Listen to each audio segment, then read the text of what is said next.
அனைவருக்கும் வணக்கம். ஒரு மாணவன் வேகமாக ஓடி வந்து, மேம் எனக்கு ஒரு டவுட். என்னப்பா உனக்கு டவுட்? மேம், பேய் இருக்கா? பேய் இருக்கு. அப்போ பேய் எங்கே இருக்கும்? உன் பேய் உங்ககிட்ட இருக்கு, என் பேய் என்கிட்ட இருக்கு.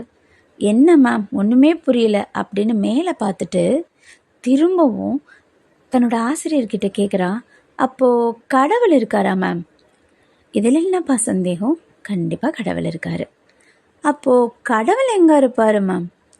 உன் கடவுள் உங்ககிட்ட இருக்கார், ஏன் கடவுள் எங்கிட்ட இருக்கார் அப்படின்னு ஆசிரியர் சொல்கிறாங்க. ஒன்றுமே புரியல மேம், எனக்கு புரிகிற மாதிரி சொல்லுங்கன்னு மாணவன் கேட்குறான். சரிப்பா, உனக்கு புரிகிற மாதிரி சொல்கிறேன். வேகமாக ஓடி வந்த ஒருத்தன் கீழே தடுமாறி விழுந்துட்டு எழுந்திரிச்ச உடனே உன் கன்னத்தில் பல்லார்னு அரைகிறான். என்னடா இது, யார் இவன், எதுக்கு வந்தான், அவன் சோகத்தையெல்லாம் நம்ம மேலே கொட்டி நம்மளை வேற பலார்னு அறையிறானே, இவனுக்கு என்ன பிரச்சனை அப்படின்னு நீ யோசிக்க ஆரம்பிச்சேன்னா அங்கே உங்கிட்ட கடவுளுக்கான குணம் வெளிப்படும். அப்போது நீ ஒரு கடவுளாக தெரிவ. அப்படி இல்லாமல் ஒரு கன்னத்தில் அரைஞ்சவனை எப்படா என்ன ஒரு கன்னத்தில் அரைஞ்சன்னு அதே மாதிரி அவனோட கன்னத்தில் பல்லார்னு ஒரு அறை விட்டேன்னு வச்சுக்கோ. அப்போது ஒரு சாதாரண மனிதனுக்கான குணம் உங்ககிட்ட வெளிப்படும்.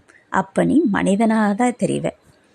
அப்படி இல்லாமல் ஒரு கன்னத்தில் உன்னை அரைஞ்சவனை எப்படா நான் அரைஞ்சேன்னு பல்லார்னு அவனோட 2 கன்னத்துலையும் அடித்தது மட்டும் இல்லாமல் ஆத்திரம் தீர அவனை அடிச்சுட்டு அதுக்கப்புறம் யார் இவன் யோசிக்க ஆரம்பிக்கும்போது உங்ககிட்ட பேயுடைய குணம் வெளிப்பட ஆரம்பிக்கும். அப்போ நீ மற்றவங்களுக்கு பேயாக தெரிவாய். அப்போது ஒருத்தன் கடவுளாகவும் பேயாகவும் இல்லை மனிதனாக மற்றவங்களுக்கு தெரியணும்னா நம்ம நடந்துக்கக்கூடிய விதத்துலையும் குணத்துலையும் தான் இருக்கு. இப்போ புரியுதா? கடவுளும் பேயும் நம்மக்கிட்ட தான் இருக்கு. நல்ல மனிதனாக இருக்க முயற்சி செய்யும்.